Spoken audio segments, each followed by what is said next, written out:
Hello students, I am Varsha Thadani and today we are going to study the topic of class 10th, Gender, Religion and Caste. And in this we will be studying about caste and politics. So let's take an overview कि हम इस chapter में क्या क्या पढ़ने वाले हैं. इससे पहले वाले parts में हमने public and private division पढ़ा था. हमने विमेंस की पॉलिटिकल रिप्रेजेंटेशन पढ़ी थी, किस तरीके से विमेन को पॉलिटिकली रिप्रेजेंटेशन मिलती है. हमने कम्युनलिज्म का मतलब पढ़ा था. ठीक है, आज हम पढ़ेंगे caste in politics, caste in equalities and politics in caste. ये 3 मेजर टॉपिक्स है जो हम आज पढ़ने वाले हैं. ठीक है, उससे पहले हमें ये देखना है कि हम इस चैप्टर से आज क्या सीखने वाले हैं, हमें इस चैप्टर से क्या क्या चीज़ें लर्न होने वाली है. ठीक है, फर्स्ट हम क्या सीखेंगे, अंडरस्टैंडिंग द कास्ट सिस्टम. हम पूरा कास्ट सिस्टम समझेंगे कि कास्ट सिस्टम हमारी सोसाइटी में है तो किस तरीके का है. ठीक है, फिर हम एनालाइज करेंगे कास्ट एंड पॉलिटिक्स को कि किस तरीके से कास्ट अफेक्ट करती है पॉलिटिक्स को, पॉलिटिक्स अफेक्ट करता है कास्ट को. ठीक है, और फिर उसके बाद हम एवेल्युएट करेंगे कि विथ टाइम कास्ट सिस्टम में क्या क्या चेंजेस हुए हैं, सर्टेन डायनामिक्स हैं जो कास्ट सिस्टम में चेंज हुए हैं. तो हम धीरे धीरे उसके बाद ये सारी चीज़ें एनालाइज करेंगे. तो हम 3 चीज़ों की कॉम्पिटेंसी इस चैप्टर से डेवलप करने वाले हैं. तो अभी हम स्टार्ट करेंगे हमारे मेजर टॉपिक से, caste in politics. Caste in politics बहुत ज़्यादा इम्पॉर्टेंट टॉपिक है. कास्ट का पॉलिटिक्स पे दोनों पॉजिटिव और नेगेटिव असर पड़ सकता है और पॉलिटिक्स का भी कास्ट पे पॉजिटिव और नेगेटिव असर पड़ सकता है. ठीक है, तो अभी हम देखते हैं क्या होता है caste in politics. Caste and politics has both positive and negative aspects. Unlike gender or religion, caste is specific to India's social hierarchy. जैसे हमने जेंडर में पढ़ा था, जैसे हमने रिलीजन में पढ़ा था, दोनों में हमने ये देखा था कि सोशल हिराकी में जेंडर, रिलीजन एक इम्पॉर्टेंट रोल प्ले करता है. तो इस तरीके से कास्ट भी बहुत ज़्यादा इम्पॉर्टेंट रोल प्ले करता है. एक सोशल स्ट्रक्चर जो होता है ना, जो एक लैडर लाइक फॉर्मेशन होता है, उसमें कास्ट भी बहुत ज़्यादा इम्पॉर्टेंट रोल प्ले करता है. ठीक है, अब हम देखेंगे कि क्या कास्ट सिस्टम के क्या क्या फीचर्स हैं. लाइक हमारे यहाँ पे कास्ट सिस्टम प्रिवेल कर रहा है, हम अलग अलग कास्ट को फॉलो कर रहे हैं, तो क्या क्या फीचर्स होते हैं कास्ट सिस्टम के. ठीक है, पहली बात तो ये एक हेरिडिटरी ऑक्यूपेशनल रिचुअल होता है. ठीक है, मतलब ये एक ऐसा हेरिडिटरी ऑक्यूपेशन है कास्ट सिस्टम जो ऐसे हेरिडिटरी वाइज चलता आ रहा है. ठीक है, and these hereditary occupational are sanctioned by major rituals. और रिचुअल्स क्या होते हैं, रिचुअल्स क्या होते हैं, सर्टेन टाइप ऑफ रूल्स जो हर एक पर्टिकुलर कास्ट फॉलो करती है. ठीक है, तो हमारे यहाँ पे कुछ ऐसे रिचुअल्स हैं कि जैसे सेम कास्ट के लोग जो हैं वो सेम कास्ट के लोगों से ही बात करेंगे, वो सेम कास्ट के लोगों में ही शादी करेंगे. एंड कभी कभी क्या होता है, अगर हम एक्सट्रीम फॉर्म देखें तो हम दूसरी कास्ट के लोगों के साथ खाना भी नहीं खाएंगे, हम सिर्फ सेम कास्ट के लोगों के साथ ही खाना खाएंगे. इसके अलावा क्या है, डिस्क्रिमिनेशन. डिस्क्रिमिनेशन हम उन कास्ट के लोगों के साथ कर रहे हैं जो हमारी कास्ट में नहीं आ रहे. इसका मतलब हम माइनॉरिटीज़ को या जो लोअर कास्ट है उनको हम आउटकास्ट कर रहे हैं. जैसे कि यहाँ पे हम एग्जाम्पल किसका ले सकते हैं, अनटचेबिलिटी का. ठीक है, तो ये हमारे सर्टेन फीचर्स हैं कास्ट सिस्टम के. पहला फीचर हो गया हेरिडिटरी ऑक्यूपेशनल डिविजन. सेकंड हो गया सेम कास्ट, जिसमें मैंने आपको बताया सेम कास्ट का मतलब आपको सेम ऑक्यूपेशन फॉलो करनी है. एंडोगेमी का मतलब कि सेम आपकी ही पर्टिकुलर कास्ट में आपको शादी करनी है. एंड सेपरेट ईटिंग मतलब हमें दूसरी कास्ट के लोगों के साथ खाना नहीं खाना है. ठीक है, एंड देन मैंने आपको बताया एक्सक्लूजन एंड डिस्क्रिमिनेशन, जिसका मतलब है हम दूसरी कास्ट के ग्रुप्स को आउटकास्ट कर रहे हैं. ठीक है, एंड सेकेंडली मैंने आपको एग्जाम्पल दिया अनटचेबिलिटी का.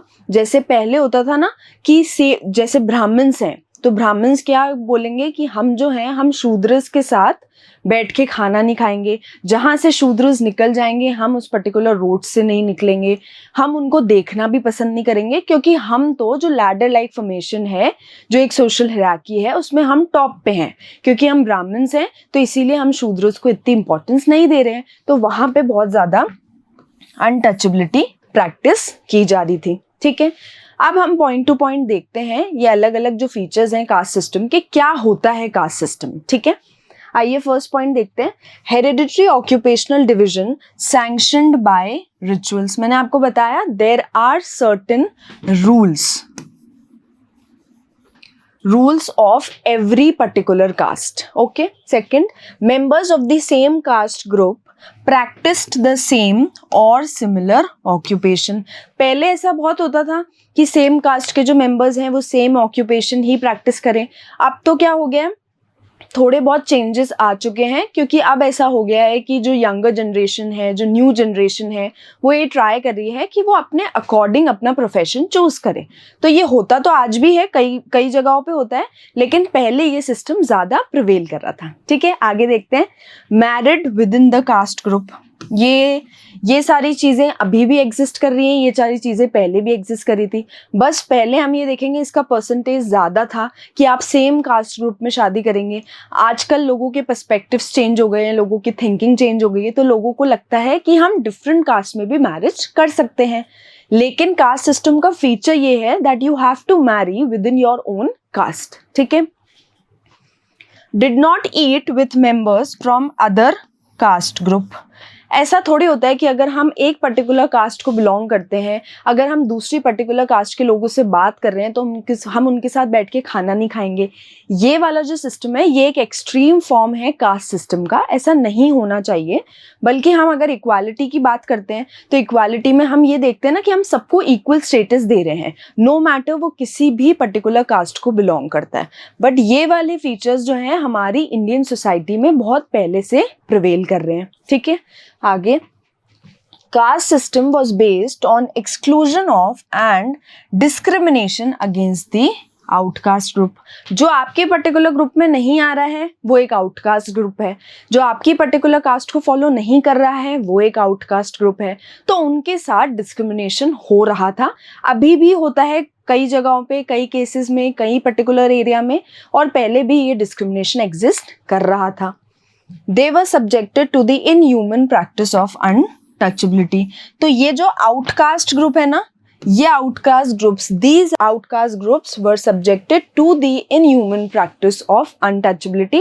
जैसा पहले किया जा रहा था कि आप एक पर्टिकुलर लोअर कास्ट को बिलोंग करते हैं, इसका मतलब ये है कि हम आपको इक्वल ट्रीटमेंट नहीं देंगे, and neither we will sit with you nor we will eat with you. ऐसा कॉन्सेप्ट हमारी सोसाइटी में बहुत पहले से प्रिवेल कर रहा है, ठीक है। लेकिन हमारे कुछ ऐसे लीडर्स हैं जिन्होंने ये ट्राई किया था कि वो ये अनटचेबिलिटी पे पूरी तरीके से बैन लगा दें, और उन सारी एक्टिविटीज पे जो इनइक्वालिटी से लोगों को ट्रीट कर रही है, जो एक्चुअली लोगों को इक्वल स्टेटस नहीं दे रही है, वो सारी एक्टिविटीज को बैन करवाना था। तो बहुत सारे ऐसे लीडर्स थे जिन्होंने ट्राई किया था, जैसे पेरियार रामास्वामी नायकर हो गए, ज्योतिबा फूले, BR अम्बेडकर, गांधी जी। ये हमारे कुछ इंपॉर्टेंट नेशनल लीडर्स थे जिन्होंने ट्राई किया था to ban such activities. Leaders and social reformers tried to abolish what? Caste-based oppression and establish social equality। इन्होंने ट्राई किया है कि हम एक ऐसी सोसाइटी में रहें जहाँ पे सब लोग एक दूसरे को इक्वली ट्रीट कर रहे हैं और जहाँ पे सोशल इक्वालिटी का कॉन्सेप्ट एग्जिस्ट कर रहा है, ठीक है। ये गांधी जी, BR अम्बेडकर, हमारे national leaders, and they tried to abolish such things and to establish social equality, ठीक है। अब हम थोड़ा पाई चार्ट में हम देखते हैं किस तरीके का डिस्टिंक्शन है, ठीक है। ये सोशल और रिलीजियस डाइवर्सिटी है इंडिया की, क्या है यहाँ पे, क्या आ रहा है यहाँ पे, बुद्धिस्ट की population 0.7%, Jain 0.4%, other religious and persuasions 0.7%, religion जो स्टेट ही नहीं किया गया 0.2%, क्रिश्चियंस 2.3%, सिख 1.7%, मुस्लिम 14.2%, हिंदूज 79.8%।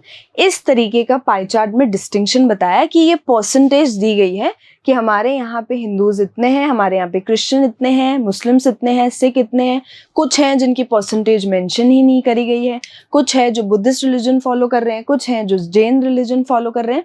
तो ये एक टाइप की सोशल और रिलीजियस डाइवर्सिटी है। वैसे भी हमें पता है हमारी जो इंडिया कंट्री है वो बहुत ज़्यादा डाइवर्स है। यहाँ पे अलग अलग लैंग्वेजेस बोली जा रही है, अलग अलग कास्ट फॉलो किए जा रहे हैं, अलग अलग रिलीजन्स की बात कर रहे हैं। तो यही होता है सोशल एंड रिलीजियस डाइवर्सिटी जो हमारे इंडिया में है। ठीक है, आगे देखते हैं। ओवरऑल पॉपुलेशन ग्रोथ की अगर हम बात करें, substantial increase in the total population of all religious communities, proportions within the population remain relatively stable। ज़्यादातर थोड़ा हम ऐसे देख रहे हैं कि धीरे धीरे क्या हो रहा है, पॉपुलेशन में थोड़ा थोड़ा इंक्रीज होना शुरू हो रहा है, लेकिन ज़्यादातर हम ये देख रहे हैं कि थोड़ी बहुत स्टेबिलिटी है, ज़्यादा इंक्रीज भी नहीं हो रहा और ज़्यादा डिक्रीज भी नहीं हो रहा। ठीक है, मिसकंसेप्शन एक बहुत बड़ा ये है कि आने वाले सालों में ऐसा होने वाला है कि कोई पर्टिकुलर रिलीजन या कोई पर्टिकुलर जो कास्ट है वो दूसरे ग्रुप्स को डोमिनेट करेगी। ये हमारी कंट्री का एक मिसकंसेप्शन है। ठीक है, मतलब एक्चुअली कुछ सर्वेस किए हैं उसकी वजह से ये सर्टेन मिसकंसेप्शंस है। False belief that the specific community population will rapidly overtake other groups। अब वो कोई भी पर्टिकुलर ग्रुप हो सकता है। फॉर एग्जाम्पल ये फॉल्स बिलीव हो कि हिंदूज जो हैं वो अंडरटेक कर लेंगे दूसरे ग्रुप्स को, मुस्लिम्स अंडरटेक कर लेंगे दूसरे ग्रुप्स को जैसे जैसे उनकी पॉपुलेशन इंक्रीज होगी।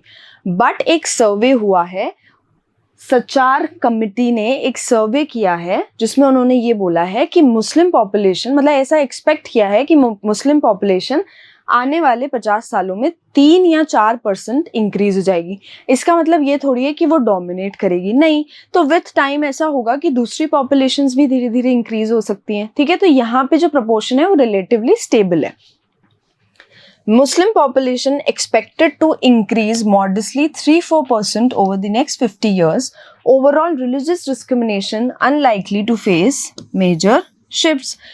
रिलीजन के बेसिस पे डिस्क्रिमिनेशन हो सकता है जैसे जैसे पॉपुलेशन का इंक्रीज होगा, बट वो जो डोमिनेशन वाली सिचुएशन है वो एमर्ज नहीं होगी because the condition will be relatively stable. ठीक है, अभी हमने पढ़ लिया कास्ट इन पॉलिटिक्स। अभी हम पढ़ते हैं कास्ट इनइक्वालिटी, कि कास्ट के बेसिस पे कैसे इनइक्वल ट्रीटमेंट किया जा रहा है। ठीक है, तो यहाँ पे हम 3 कास्ट ग्रुप्स के बारे में पढ़ेंगे, schedule caste, schedule tribes and other backward classes. Schedule caste को हम क्या बोलते हैं, दलित्स। शेड्यूल ट्राइब्स को हम बोलते हैं Adivasis and the other backward classes are the remaining classes जो इन schedule caste and schedule tribes में मेंशन्ड नहीं है। तो हम इनके बारे में पढ़ते हैं कि कितनी किसकी पॉपुलेशन है और किसका कितना काम है और किस तरीके से कास्ट इनइक्वालिटी एग्जिस्ट हो रही है। ठीक है, schedule caste constitute 16.6 of India's population. Historically they are known as untouchables. इन्हें ही बोला जाता था अनटचेबल्स क्योंकि उन्हें ही बोला जा रहा था दलित्स। ठीक है, तो they are being referred as untouchables. Faced severe discrimination including the practice of untouchability. और इनके साथ ही उस टाइप का डिस्क्रिमिनेशन हो रहा है and they are subjected to the practice of untouchability. और इनकी पॉपुलेशन कितनी है, 16.6%। शेड्यूल ट्राइब्स देखते हैं, make up 8.6% of the population, lived in relative isolation in forest and hills। ये तो ऑब्वियसली ये वाले वो लोग हैं जो एक आइसोलेटेड एरियाज में रहते हैं, जो एक्चुअली जो नॉर्मल लोग हैं उनके साथ नहीं रहते हैं, उनसे पूरा एक तरीके से इस पर्टिकुलर एरिया में रहते हैं जो बहुत फॉरेस्ट या हिली एरियाज हैं जहाँ पे अदर ह्यूमन से कोई भी कॉन्टैक्ट नहीं हो। ठीक है, limited interaction with main stream society. बहुत कम इंटरैक्शन है with the main stream society और actually many of the people did not know कि ये वाली पॉपुलेशन भी एग्जिस्ट कर रही है। एंड इनका तरीका हमारा तरीका बहुत ज़्यादा डिफरेंट है एज बिकॉज हम तो एक मेन स्ट्रीम सोसाइटी का पार्ट है, हमें पता है हमारी सोसाइटी में क्या क्या चीज़ें प्रिवेल कर रही हैं। But they are not the part of the main stream society and इनका जो कल्चर है, इनका जो बिहेवियर है एक्चुअली, या इनका जो नेचुरल बिहेवियर है वो बहुत ज़्यादा डिफरेंट है from the other members of the society. Other backward classes देखें तो अदर बैकवर्ड क्लासेस की एग्जैक्ट पॉपुलेशन नहीं है, लेकिन हम ये कहेंगे बाकी की जो 40 या 41% पॉपुलेशन जो है वो अदर बैकवर्ड क्लासेस की है। No official census count, estimated to be around 41% of the population, and these groups also face social and economic disadvantages within the caste hierarchy. इन्हें भी वही सारे discrimination झेलने पड़ रहे हैं as because they are living in such type of caste hierarchy जहाँ पे ऐसे लोगों के साथ discrimination किया जा रहा है। क्यों? बिकॉज उनकी पॉपुलेशन कम है। क्यों? बिकॉज वो इतने ज़्यादा लिटरेट नहीं है, इतने ज़्यादा एजुकेटेड नहीं है। ठीक है। SC, ST and OBC together account for about 2/3 of the country's population, 3/4 of the Hindu population. 2/3 पूरे कंट्री की पॉपुलेशन में SC, ST आ रहे हैं एंड 3/4 उसमें से क्या है? हिंदू पॉपुलेशन। इतनी बड़ी, इतना एक्चुअली उनका परसेंटेज है, फिर भी उनके साथ डिस्क्रिमिनेशन किया जा रहा है। बट विथ टाइम हमारी कंट्री की कुछ ऐसी पॉलिसीज़ आई हैं जिसकी वजह से ये डिस्क्रिमिनेशन कम हुआ है। फ्रॉम द पास्ट 5 years कुछ ऐसे सर्टेन चेंजेस आए हैं, तो ये डिस्क्रिमिनेशन धीरे धीरे कम होने लगा है। ठीक है, अब हम देखते हैं caste and economic inequality. Economic inequality क्या होता है?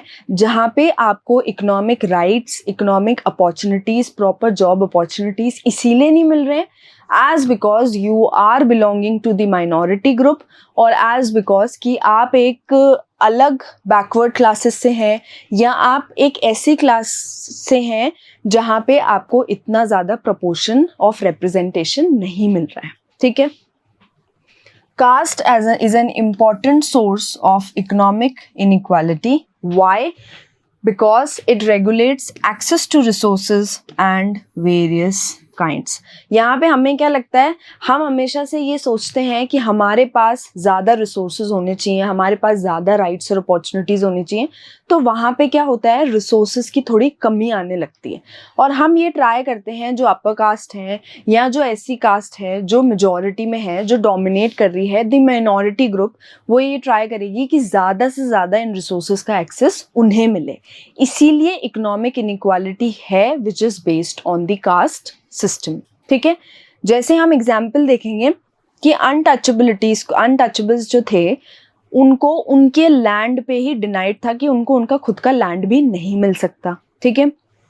और जो so called twice born caste है, अब यहाँ पे आप पूछेंगे मैम ट्वाइस बॉर्न कास्ट क्या होती है? ट्वाइस बॉर्न कास्ट जो अपर लैडर फॉर्मेशन में जो है Brahmins, Kshatriyas, Vaishyas, they considered themselves कि उनका वापस वो जो पुनर्जन्म का जो कंसेप्ट है वो ट्वाइस बॉर्न कास्ट है। तो ट्वाइस बॉर्न कास्ट में ब्राह्मण, क्षत्रियस, वैश्यस आ रहे हैं।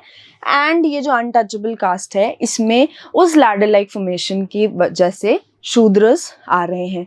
So they are being denied to their own land. और ट्वाइस बॉर्न कास्ट को राइट टू एजुकेशन मिला है कि सिर्फ इन्हें ही राइट टू एजुकेशन मिल सकता है, एंड इन्हें तो एजुकेशन की ज़रूरत ही नहीं है, इन्हें एक्चुअली इनका खुद का लैंड ही नहीं दिया जा रहा है। तो इस तरीके का डिस्क्रिमिनेशन हो रहा है, इसकी वजह से ही इकोनॉमिक इनइक्वालिटी प्रिवेल कर रही है हमारी सोसाइटी में। ठीक है, क्या क्या चेंजेस आए हैं वो देखते हैं। Today very rich and very poor family are found in every caste. This was not true even 20 or 30 years ago. Still, economic inequality exists based on caste. पहले क्या होता था? पहले अगर सपोज जो लोअर कास्ट है तो हम नहीं देखेंगे कि उन लोअर कास्ट में रिच पीपल भी एग्जिस्ट कर रहे हैं। ठीक है, लेकिन आज हम देखेंगे कि हर कास्ट में रिच पीपल भी है और हर कास्ट में पुअर पीपल भी है। इसका मतलब प्रपोर्शन रिच और पुअर का सेम है। लेकिन ये 20 या 30 इयर्स पहले ये सिस्टम नहीं था। ठीक है, कि एक्चुअली जो लोअर हैं तो मोस्टली वो पुअर हैं और जो अपर कास्ट के हैं तो मोस्टली वो रिच हैं। वहाँ पे हम ये नहीं देखेंगे कि नहीं उसमें काफ़ी लोग हैं जो पुअर हैं। ठीक है, लेकिन अब प्रपोर्शन चेंज हो गया है आफ्टर 20 या 30 इयर्स। फिर भी इकोनॉमिक इनइक्वालिटी हमारी सोसाइटी में है, जबकि लोअर कास्ट में भी रिच और पुअर दोनों हैं और अपर कास्ट में भी रिच और पुअर दोनों हैं, फिर भी इकोनॉमिक इनइक्वालिटी हमारी सोसाइटी में एग्जिस्ट कर रही है। ठीक है, तो ये एक चार्ट है, ये एक चार्ट डिपिक्ट कर रहा है percentage of population living below the poverty line. Below the poverty line से आप क्या समझते हैं, मैं बताती हूँ। जैसे बिलो द पॉवर्टी लाइन का मतलब ये होता है कि जो लोअर कास्ट है वो पर पर्सन अपनी फैमिली पे 327 रुपीज़ पर पर्सन यूज़ कर रही है पर मंथ के हिसाब से। ठीक है, और अपर कास्ट के अगर हम देखें, वो अर्बन एरियाज़ में अगर हम देखें तो उसमें हम देखते हैं 425 रुपीज़ पर पर्सन यूज़ हो रहा है। ठीक है, तो ये परसेंटेज है कि कितनी population below the poverty line exist कर रही है। तो ये परसेंटेज ऑफ पॉपुलेशन है, कास्ट एंड कम्युनिटीज मेंशन है, रूरल एरियाज में कितनी है, अर्बन एरियाज में कितनी है। अब हम ये देखेंगे कि इनके परसेंटेज कितनी ज़्यादा वेरी करते हैं अर्बन एरियाज में और रूरल एरियाज में। ये पर्टिकुलर जो चार्ट है ये आपकी बुक में भी प्रेजेंट है। यहाँ पे सारी कास्ट और कम्युनिटी ग्रुप्स दे रखी है और यहाँ पे उनकी परसेंटेज दे रखी है कि कौन से ग्रुप्स जो हैं वो बिलो दी पॉवर्टी लाइन आते हैं। ये भी सेम है, caste and community groups, rural and urban, Sikh upper caste, other upper caste, all groups, इनकी रूरल एरिया में क्या परसेंटेज है, अर्बन एरिया में क्या परसेंटेज है। अब हम देखेंगे कि हमें ना एक एविडेंस मिला है फ्रॉम नेशनल सैंपल सर्वे। वो ये कह रहे हैं कि upper caste still have better economic status on average, Dalits और Adivasis more likely to be poor, upper caste over represented amongst the wealthy. जबकि ऐसा हो रहा है ना, मैंने आपको बताया कि जैसे पॉपुलेशन में शिफ्ट हो रहा है, जैसे ईयर्स में शिफ्ट हो रहा है, वैसे हम ये देख रहे हैं कि अपर कास्ट में भी रिच और पुअर दोनों हैं, लोअर कास्ट में भी रिच और पुअर दोनों हैं। फिर भी ये क्या कह रहे हैं कि अपर कास्ट का अभी भी इकोनॉमिक स्टेटस लोअर कास्ट से ज़्यादा है, जबकि दोनों में equal proportion of population exist कर रही है रिच और पुअर के, फिर भी उनका इकोनॉमिक स्टेटस ज़्यादा है।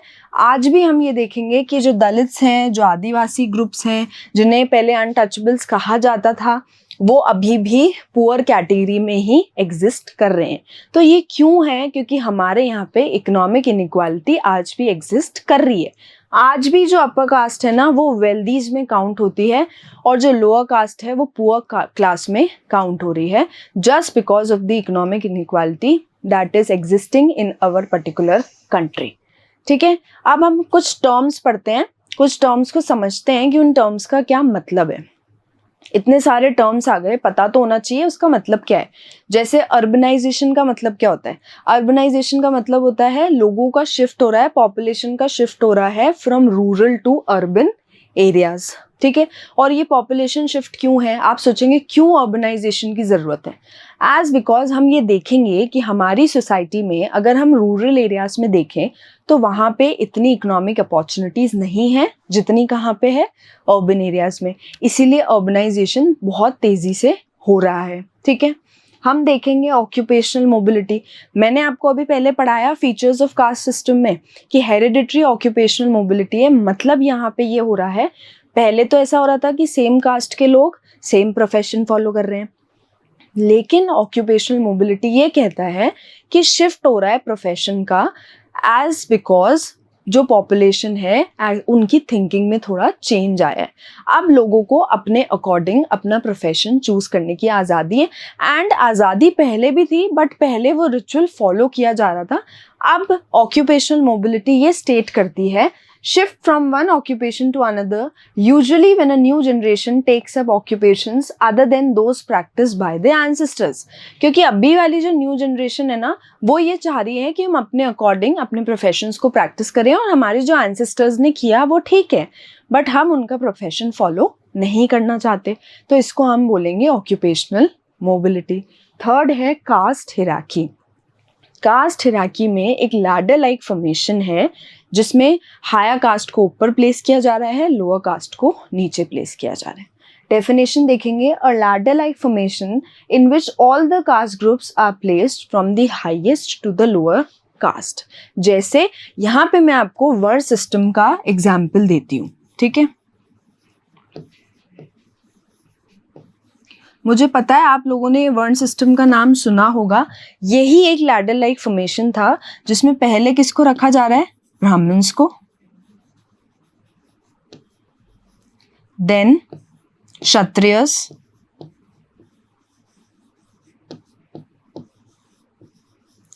then Vaishyas,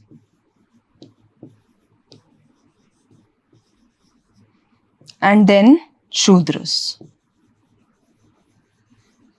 ये एक फॉर्मेशन है और इसे ही हम एक लैडर लाइक फॉर्मेशन कहते हैं, जहाँ पे हायर कास्ट को हम ऊपर रख रहे हैं, लोअर कास्ट को हम नीचे रख रहे हैं। और ये सिर्फ बेटा लोगों का परसेप्शन है, higher and lower caste, but actually ये चीज़ें हमारी सोसाइटी में नहीं होनी चाहिए।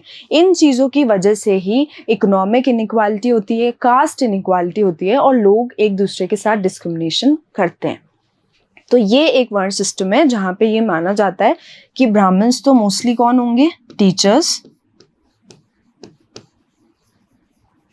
क्षत्रियस कौन से होंगे, वॉरियर क्लास, जो लड़ने जाएंगे।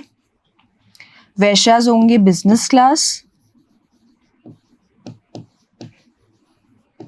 एंड शूद्रस होंगे, they were considered to be as slaves, that they will only work for the upper caste.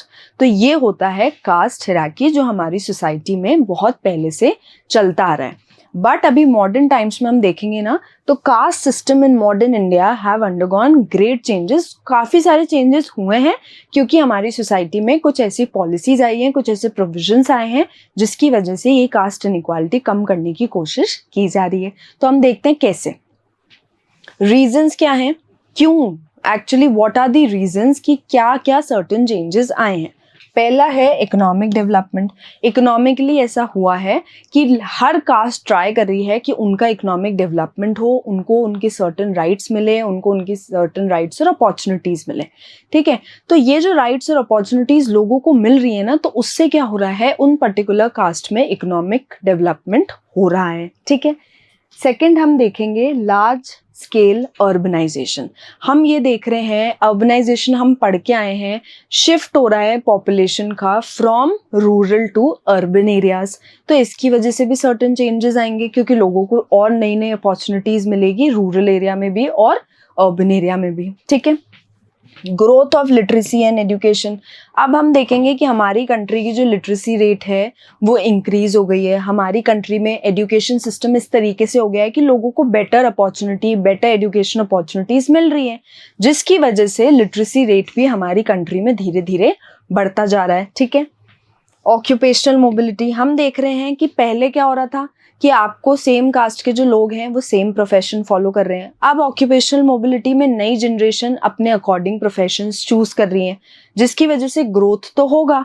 तो ये सर्टेन रीजंस हैं कि कास्ट सिस्टम में मॉडर्न टाइम्स में कुछ सर्टेन चेंजेस आए हैं। ठीक है, weakening of the position of landlords in the villages. पहले ऐसा हो रहा था कि लैंडलॉर्ड्स की पोजीशन बहुत ज़्यादा हाई थी एज बिकॉज वो डोमिनेट कर रहे थे पुअर फार्मर्स को।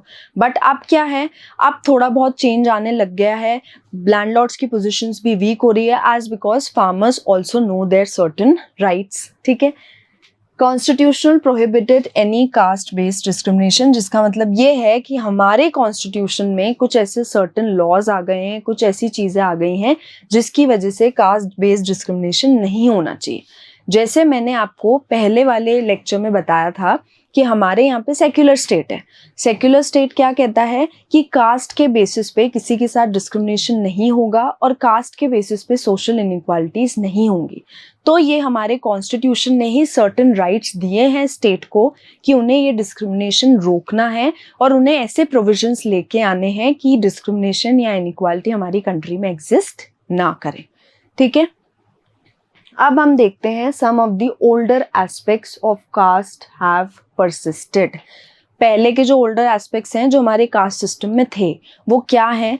पहले तो आपको सेम पर्टिकुलर कास्ट, आप सेम पर्टिकुलर कास्ट है तो सेम पर्टिकुलर कास्ट में आपको शादी करनी है। मैरिज रिचुअल्स जो हैं सेम पर्टिकुलर कास्ट में करने हैं, बिकॉज वो उस टाइम का रिचुअल था कि आपको सेम ही कास्ट में शादी करनी है, आप दूसरी कास्ट में शादी नहीं कर सकते। इफ़ सपोज आप ऐसा करते हैं तो आपके जो कास्ट मेंबर्स हैं may be they will outcast you and they will not keep any type of relationship with you. ठीक है, सेकेंड अनटचेबिलिटी। अनटचेबिलिटी तो पहले हमें पता ही है हमारी सोसाइटी में बहुत ज़्यादा प्रिवेल कर रही है, क्योंकि वहाँ पे ये माना जाता था कि हायर कास्ट जो है वही उसका ही अच्छा ट्रीटमेंट होना चाहिए। और लोअर कास्ट का काम सिर्फ ये है कि उन्हें किसको सर्व करना है, हायर कास्ट को, ठीक है।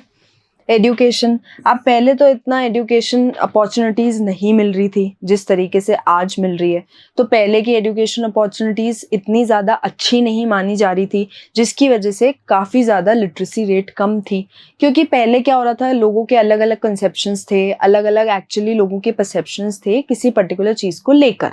तो इसीलिए पहले के एजुकेशन और अब के एजुकेशन सिस्टम में बहुत ज़्यादा चेंजेस आ गए हैं।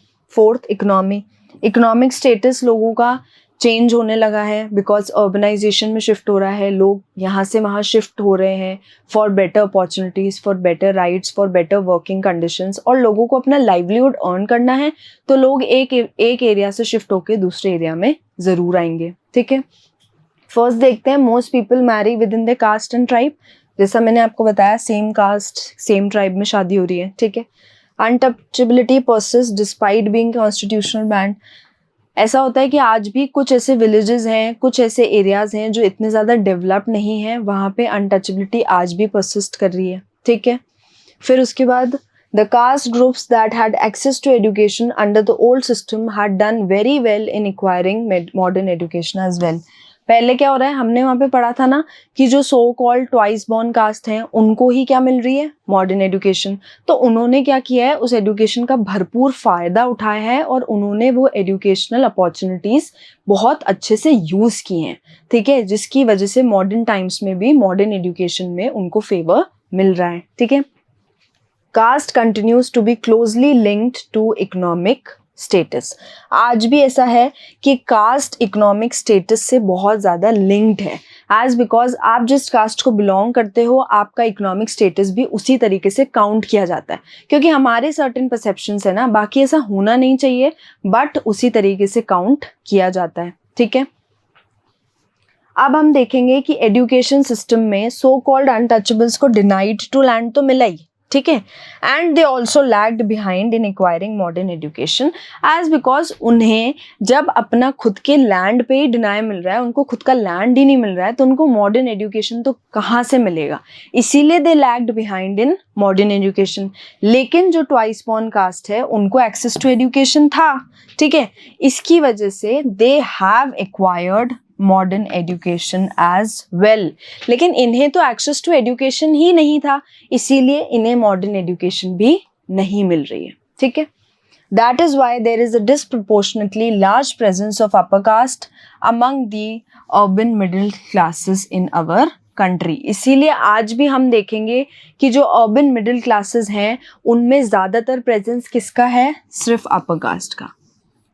एज बिकॉज ये ज़्यादा एजुकेटेड हैं, इन्हें मॉडर्न एजुकेशन मिली है, इन्हें वो राइट्स और अपॉर्चुनिटीज़ मिले हैं जो अनटचेबल्स थे या जो अनटचेबिलिटी उस टाइम पे प्रैक्टिस हो रही थी, तो लोगों को वो सारे एजुकेशनल राइट्स या अपॉर्चुनिटीज़ नहीं मिल रहे थे, ठीक है।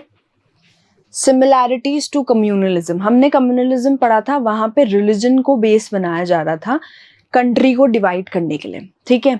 यहाँ पे हम ये देखेंगे कि यहाँ पे भी तो सेम ही हो रहा है, यहाँ पे भी कास्ट को बेस बनाया जा रहा है और इनके हिसाब से क्या है, कास्ट और रिलीजन ही कुछ मेजर फैक्टर्स है। ये बाकी के जो सोशल ग्रुप्स हैं या जो बाकी के मैटर्स होते हैं सोशल ग्रुप्स को, उनको ये पूरी तरीके से अंडरमाइन कर रहे हैं। तो ये एक सिमिलैरिटी तो हुई कम्युनलिज्म के साथ। Both casteism and communalism see caste or religion as the only thing that matters in social groups.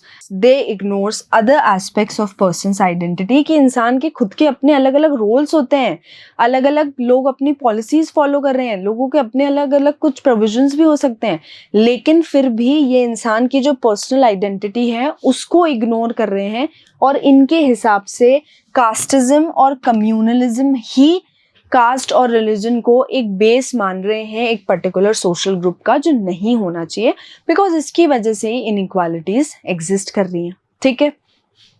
Cast in politics, अभी तक हम ये देख के आ गए हैं पॉलिटिक्स इन कास्ट, हम ये देख के आ गए हैं कास्ट इन पॉलिटिक्स, लेकिन कास्ट इन पॉलिटिक्स एक्चुअली होता क्या है, मतलब किस तरीके से कास्ट पॉलिटिक्स को अफेक्ट कर रही है। First, elections. इलेक्शंस का मतलब ये हुआ कि जब भी इलेक्शंस हो रहे हैं ना, तब ये ट्राई किया जा रहा है कि जो कैंडिडेट्स हैं ना वो अलग अलग कास्ट को बिलोंग करने चाहिए, ठीक है।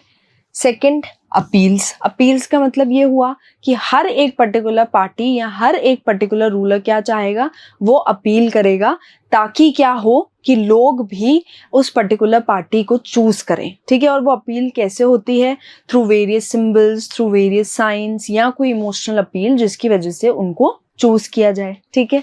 Third, government formation. गवर्नमेंट इस तरीके से फॉर्म होती है कि उस पर्टिकुलर पॉलिटिकल पार्टी में सेम कास्ट के मेंबर्स ना हो, बल्कि अलग अलग कास्ट के मेंबर्स हो, क्योंकि हमें सेम कास्ट से तो वोट्स नहीं आने वाले, इसीलिए जरूरी है कि कैंडिडेट्स हों फ्रॉम डिफरेंट कास्ट, ठीक है। सम पॉलिटिकल पार्टीज फेवर सम कास्ट।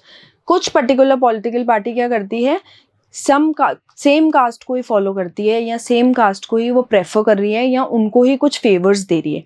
क्यों दे रही है, क्योंकि उन्हें लग रहा है कि ज़्यादा से ज़्यादा सपोर्ट वहाँ से हमें मिलेगा, ठीक है।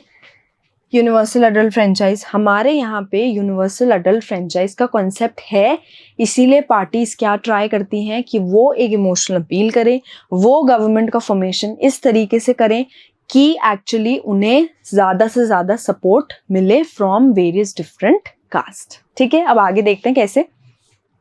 When parties choose candidates in elections, they keep in mind the caste composition of the electorate and nominate candidate from different caste. मैंने आपको बोला ये कैंडिडेट्स नॉमिनेट करेंगे फ्रॉम डिफरेंट कास्ट, क्योंकि उन्हें हर एक पर्टिकुलर कास्ट के मेंबर को खुश रखना है, ताकि उन्हें हर एक पर्टिकुलर कास्ट के मेंबर्स से वोट मिले। एक ही पर्टिकुलर कास्ट के मेंबर्स से आपको सारे वोट्स नहीं आ सकते हैं, उसमें भी सबकी अलग थिंकिंग है, सबकी अलग मेंटालिटीज हैं, सो दे विल और दे मे चूज डिफरेंट कैंडिडेट्स, ठीक है। सेकंड देखते हैं। Political parties and candidates in elections make appeals to caste sentiment to muster support. मैंने आपको बताया ये कुछ इमोशनल अपील्स करेंगे,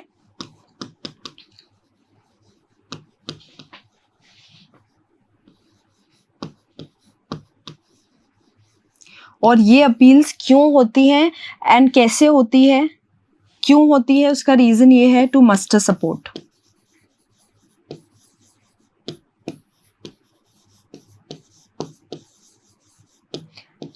एंड कैसे होती है, through various science and symbols.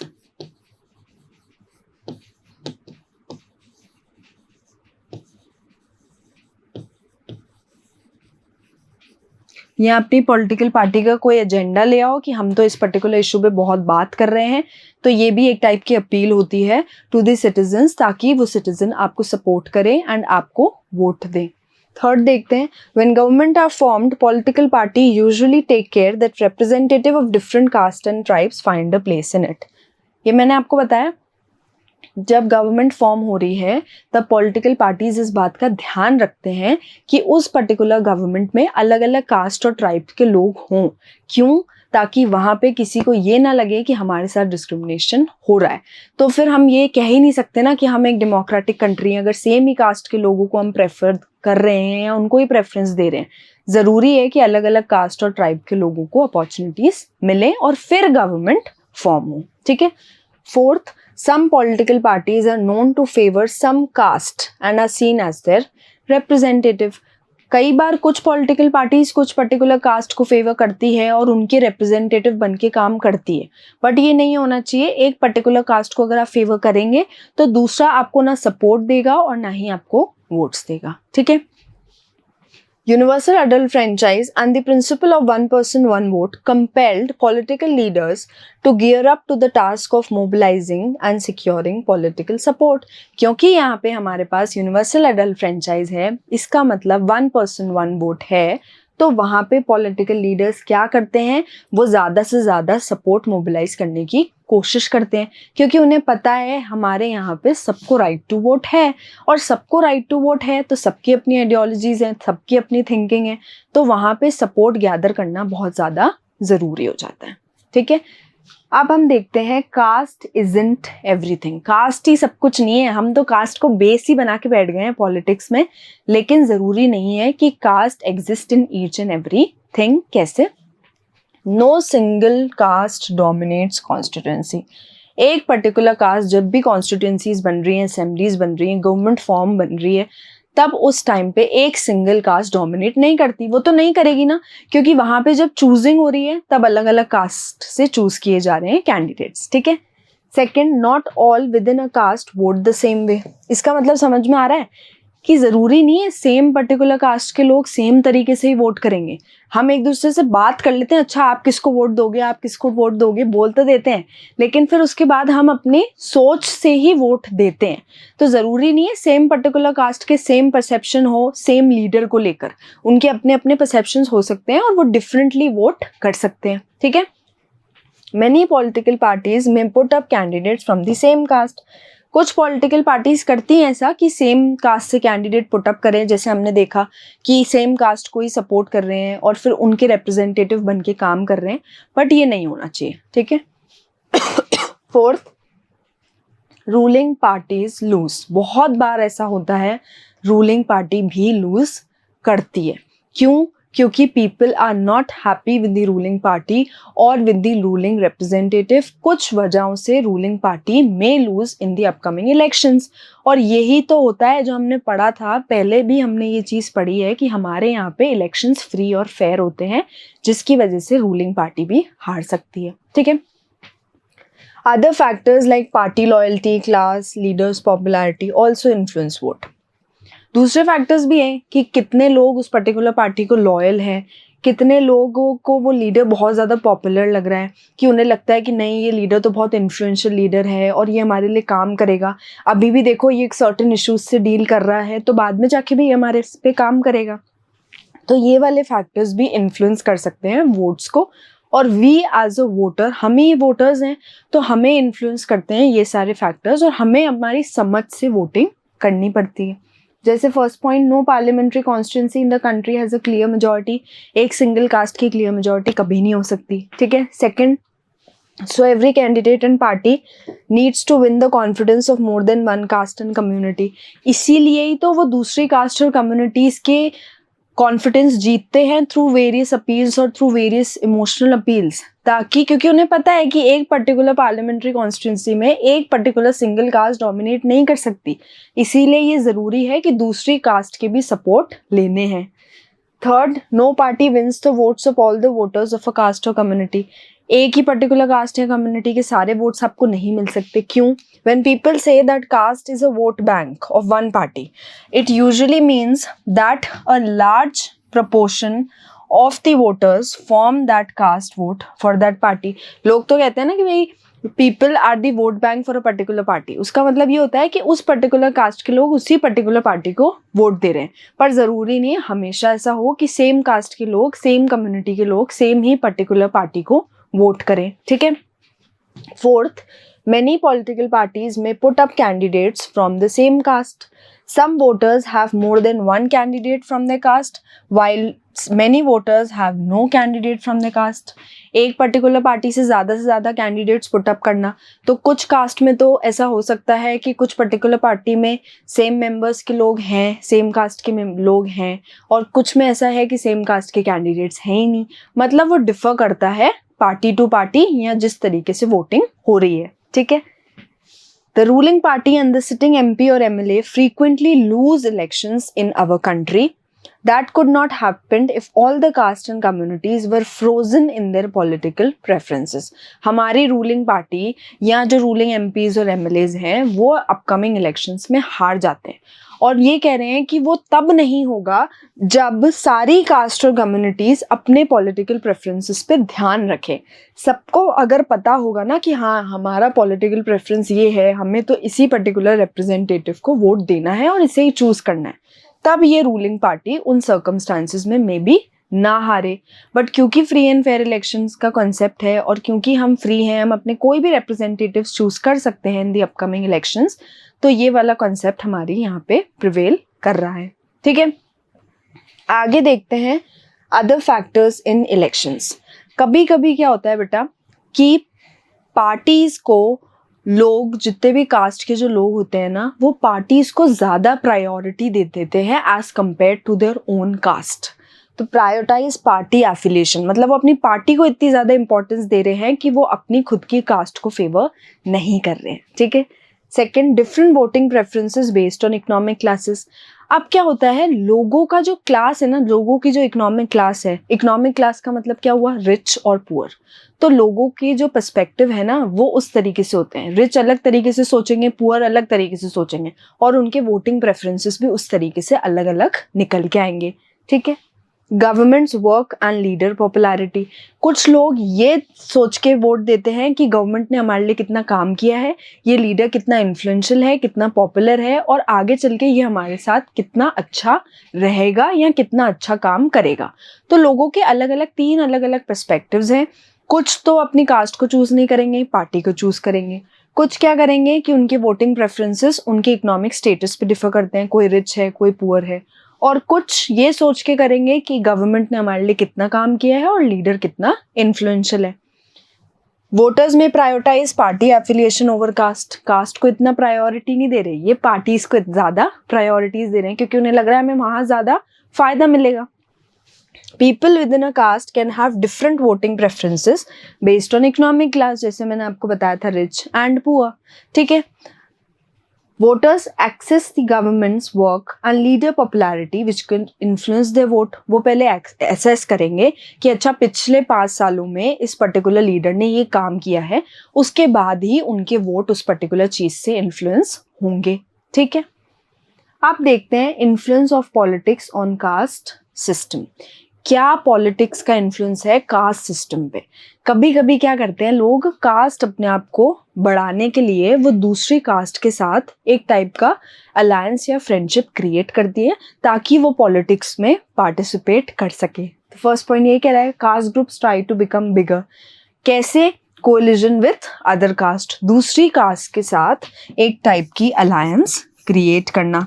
जैसे हम क्या करते हैं, पार्टी भी तो कोलिजन गवर्नमेंट फॉर्म करती है, वो भी तो एक अलायंस बनाती है, तो वही अलायंस यहाँ पे कास्ट बना रहे हैं ताकि वो पॉलिटिक्स में अपना पार्टिसिपेशन दे सके, ठीक है। Backward and forward caste groups, और ऐसे अलग अलग कास्ट ग्रुप बना लिए, कुछ ऐसे हो गए बैकवर्ड कास्ट ग्रुप्स, कुछ हो गए फॉरवर्ड कास्ट ग्रुप्स। ऐसे ग्रुप्स बना लिए जिसमें उन्होंने कोलिजन बना लिया, एक अलायंस बना लिया ताकि हाँ वो पार्टी में अपना रिप्रेजेंटेशन ले सकते हैं और उन्हें भी उतनी इक्वल अपॉर्चुनिटीज मिल सकती हैं, ठीक है। Each caste groups try to become bigger by incorporating with its neighboring caste or subcaste which were earlier excluded from it. हर एक कास्ट ये ट्राई कर रही है वो दूसरी कास्ट के साथ एक अलायंस बना ले और फिर उस अलायंस के साथ वो अपना रिप्रेजेंटेशन ले इन पॉलिटिक्स। पहले ये सिस्टम नहीं था, पहले तो उस लैडर लाइक फॉर्मेशन में हमने देखा ना कि हायर कास्ट कभी भी लोअर कास्ट के साथ एक अलायंस नहीं बना रही है, पहले तो ये एक्सक्लूड हो रहा था सिस्टम, बट आज इस सिस्टम को फेवर किया जा रहा है। Second, various caste groups are required to enter into a coalition with other caste or communalities and thus enter into dialogue and negotiation. पहले वो एक alliance form करेंगे, उसके बाद negotiation करेंगे, अच्छा हम ये issues आपकी कास्ट के देखते हैं, ये issues आप हमारी कास्ट के देखें, और फिर एक dialogue या negotiation का प्रोसेस चलेगा, उसके बाद एक particular decision लिया जाएगा, ठीक है। थर्ड देखते हैं, new kinds of caste groups have come up in the political arena. जैसे मैंने आपको बताया backward and forward caste groups, ये दो इंपॉर्टेंट कास्ट ग्रुप्स का मतलब ये तो क्यों हो रहा है, क्योंकि वो अलायंस बना रहे हैं तो वो अपने ग्रुप्स बना रहे हैं, forward groups and backward groups, ठीक है। अब इससे कुछ पॉजिटिव आउटकम्स भी निकल के आ सकते हैं, कुछ नेगेटिव आउटकम्स भी निकल के आ सकते हैं। ऑब्वियसली आप कोई भी चीज करें तो वहां पे आप पॉजिटिव एस्पेक्ट्स भी देखेंगे, नेगेटिव एस्पेक्ट्स भी देखेंगे। पॉजिटिव एस्पेक्ट्स तो ये हैं, लोगों को क्या मिल रहा है, पॉलिटिकल रिप्रेजेंटेशन। हमारे यहाँ पे पॉलिटिक्स में उन्हें रिप्रेजेंटेशन मिल रहा है और लोगों का तो बेसिक उन्हें यही चाहिए कि उन्हें पॉलिटिकल रिप्रेजेंटेशन मिले। सेकेंडली, अब क्या हो गया है, इसकी वजह से जो दलित और आदिवासी ग्रुप्स हैं उन्हें भी डिसीजन मेकिंग प्रोसेस में पूरा एक्चुअली अपॉर्चुनिटी मिल रही है इस प्रोसेस में, जो पहले नहीं हो रहा था, ठीक है। एंटी डिस्क्रिमिनेशन एफर्ट्स, और अभी तो क्या हो रहा है कि हमारी गवर्नमेंट में कुछ ऐसे एफर्ट्स लगाए जा रहे हैं जैसे डिस्क्रिमिनेशन को रोकने के लिए एंटी डिस्क्रिमिनेशन एफर्ट्स आ गए हैं, जिसकी वजह से डिस्क्रिमिनेशन कम हो रहा है, ठीक है, बिटवीन दी अपर कास्ट और दी लोअर कास्ट। तो ये तो कुछ पॉजिटिव एस्पेक्ट्स हो गए, जिसमें फर्स्ट एस्पेक्ट ये कहता है disadvantage community can use their shared caste identity to demand greater political representation. जो डिसएडवांटेज ग्रुप्स है, पहले जो डिसएडवांटेज ग्रुप है वो अपनी कास्ट आइडेंटिटी यूज कर सकता है क्या गेन करने के लिए? पॉलिटिकल रिप्रेजेंटेशन गेन करने के लिए। ठीक है। Caste politics has helped people from Dalits and OBC caste to gain better access to decision making. पहले डिसीजन मेकिंग प्रोसेस में इन्हें कोई एक्सेस नहीं था, ये डिसीजन मेकिंग प्रोसेस में इन्हें कोई राइट नहीं थे, लेकिन अब क्योंकि इन्होंने एक टाइप का अलायंस फॉर्म करने की कोशिश की है, अलग अलग ग्रुप्स बनाने की कोशिश की है, तो ये एक पॉजिटिव एस्पेक्ट है। Several political and non-political organizations have been demanding an agitation for an end to discrimination against particular caste for more dignity and more access to land resources and opportunities। क्योंकि ये groups combine हो रहे हैं तो उन groups में ये भी हो सकता है ना कि वो कास्ट भी है जो हायर स्ट्राटा में आ रही है, वो कास्ट भी है जो लोअर स्ट्राटा में आ रही है, तो ये क्या ट्राई करने की कोशिश करेंगे? अब ये सबसे पहले खुद के साथ जो डिस्क्रिमिनेशन हो रहा है उसको बंद करने की कोशिश करेंगे ताकि उनको क्या मिले? प्रॉपर रिसोर्सेज मिले, प्रॉपर राइट्स मिले, प्रॉपर अपॉर्चुनिटीज मिले in every field they want, और जो चीज़ों में उन्हें पहले ये चीज़ें नहीं मिल रही थी। ठीक है, लेकिन इसके कुछ नेगेटिव एस्पेक्ट्स भी हैं। First, health of democracy. इससे हेल्थ ऑफ डेमोक्रेसी अफेक्ट हो रही है। कैसे हो रही है अभी देखेंगे। Diversion from core issues. हमारी कंट्री में कुछ और भी इश्यूज हैं, उन इश्यूज को तो बिल्कुल भूल ही गए हैं। जस्ट बिकॉज यहाँ पे हम कास्ट की बात कर रहे हैं तो बाकी जो रेलिवेंट इश्यूज हैं वो इश्यूज से एक तरीके से डाइवर्शन हो रहा है। Conflict and violence. ज़रूरी नहीं है हमेशा अलायंस फ्रेंडशिप ही क्रिएट करे, कभी कभी अलायंस की वजह से कॉन्फ्लिक्ट या वायलेशन भी एग्जिस्ट करता है। जैसे first, politics based on caste identity alone is not very healthy in a democracy. अगर आप कास्ट के बेसिस पे रिप्रेजेंटेशन या अपॉर्चुनिटीज मांग रहे हैं तो वो डेमोक्रेसी के लिए बिल्कुल भी एक हेल्दी कॉन्सेप्ट नहीं है। ठीक है। It can divert attention from other pressing issues जैसे पॉवर्टी, डेवलपमेंट, करप्शन। ये बहुत मेजर इश्यूज हैं कि हमें पॉवर्टी से कैसे डील करना है, हमें हमारी कंट्री को और डेवलप कैसे करना है, हमें करप्शन फ्री कैसे होना है, क्योंकि कई बार इलेक्शन में करप्शंस भी होते हैं। बहुत बार ऐसा होता है कि पार्टी में अलग अलग टाइप के करप्शंस हो रहे हैं, मनी और मसल पावर का यूज़ किया जा रहा है आपकी पर्टिकुलर पार्टी को जिताने के लिए। तो ये भी कुछ मेजर इश्यूज हैं, लेकिन कास्ट की वजह से, इन अलायंस की वजह से इन मेजर इश्यूज से ध्यान हट रहा है। In some cases caste division leads to tensions, conflict and even violence. जैसे मैंने बताया हमेशा फ्रेंडशिप क्रिएट नहीं होती, कभी कभी दुश्मनी भी हो जाएगी जिसकी वजह से वायलेंस होगा, जिसकी वजह से कॉन्फ्लिक्ट होगा, क्योंकि हमेशा ज़रूरी नहीं है बेटा कि वो सेम इशू पे अग्री करें। कभी कभी ऐसा होगा जो हायर स्ट्राटा के हैं वो लोअर स्ट्राटा को अभी भी डोमिनेट करने की कोशिश करेंगे। लोअर स्ट्राटा वाले ये चाहेंगे कि नहीं, हमारी कास्ट को एक बेस बना के, हमारी कास्ट की आइडेंटिटी को एक बेस बना के हमें सारे राइट्स और अपॉर्चुनिटीज़ मिले। ठीक है। अब हमने बहुत सारी चीज़ें आज सीख ली, बहुत सारा थोड़ा बहुत कन्फ्यूजन भी हो गया था, लेकिन कोई बात नहीं, कन्फ्यूजन दूर कर देंगे जो भी कन्फ्यूजन हुआ है। हमने क्या क्या पढ़ा है? Explain features of caste system. Caste system के फीचर्स पढ़े थे, hereditary, occupational, sanctioned by the rituals. Caste system में सेम कास्ट में शादी होना, सेम ऑक्यूपेशन फॉलो करना, एंड दूसरे जो भी ग्रुप्स हैं उनको आउटकास्ट करना। एग्जाम्पल था अनटचेबल्स और अनटचेबिलिटी। ठीक है। How caste influences politics, decisions, candidate selection and voter behavior। किस तरीके से कास्ट पॉलिटिकल डिसीजंस को अफेक्ट कर रहा है। अगर आप कोई भी गेम खेल रहे हैं इन पॉलिटिक्स, आप ऐसे डर्टी गेम्स खेलेंगे बाय यूजिंग योर कास्ट और by using your cast identity, तो वो पॉलिटिक्स को अफेक्ट करेगा ही, वोटर्स के बिहेवियर को अफेक्ट करेगा। वोटर्स क्या सोच के वोट देंगे? या तो वो ये देखेंगे कि हम अपनी कास्ट को ज़्यादा प्रायोरिटी नहीं देते हैं, हम किसको प्रायोरिटी देते हैं? पार्टीज़ को। या वो ये सोचेंगे कि हम रिच हैं तो हम इस पर्टिकुलर पार्टी को सपोर्ट करें, हम पुअर हैं हम इस पर्टिकुलर पार्टी को सपोर्ट करें। या उनका बिहेवियर किस तरीके से वो फ्रेम करेंगे कि या इस पर्टिकुलर लीडर ने कितना काम किया है, ये पर्टिकुलर लीडर कितना इन्फ्लुएंशियल है और आगे जाके ये कितना काम करेगा। ये सीखा हमने। Third, discuss the factors contributing to the changes in the caste system in modern India. काफ़ी सारे फैक्टर्स हैं जो कास्ट सिस्टम को चेंज कर रहे हैं इन मॉडर्न इंडिया। हमने वहाँ पे बहुत सारी चीज़ें पढ़ी थी, थोड़ा याद करने की कोशिश करें। पहला था इकोनॉमिक डेवलपमेंट, दूसरा था एजुकेशन, तीसरा था लिटरेसी। ये सारे फैक्टर्स हैं जो हमारे मॉडर्न इंडिया को में जो कास्ट सिस्टम है उनको अफेक्ट कर रहे हैं।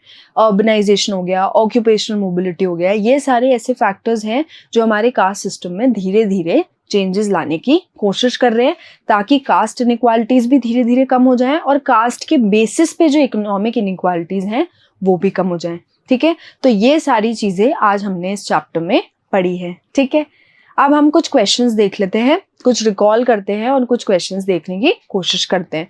यहाँ पे हम एक क्वेश्चन की बात करेंगे, कास्ट इन इंडिया। अब यहाँ पे एक ही क्वेश्चन है, एक ही क्वेश्चन पे इतना फोकस क्यों किया जा रहा है? क्योंकि यहाँ पे बात ही किसकी हो रही है? कास्ट की। तो क्या कास्ट इंडिया में पिछले 5 सालों से, पिछले 10 सालों से चेंज हुआ है caste system? State the same through out the time? नहीं, सेम तो नहीं रहा, बिकॉज उसके बाद सर्टेन पॉलिसीज आई हैं, प्रोविजंस आए हैं, डिस्क्रिमिनेशन खत्म हुआ है, तो सेम तो नहीं है। Changed completely in the last 5 years? Completely भी चेंज नहीं हुआ है, अभी भी कास्ट इनइक्वालिटीज एग्जिस्ट कर रही हैं। ठीक है, experience certain changes but not many, increased its influence.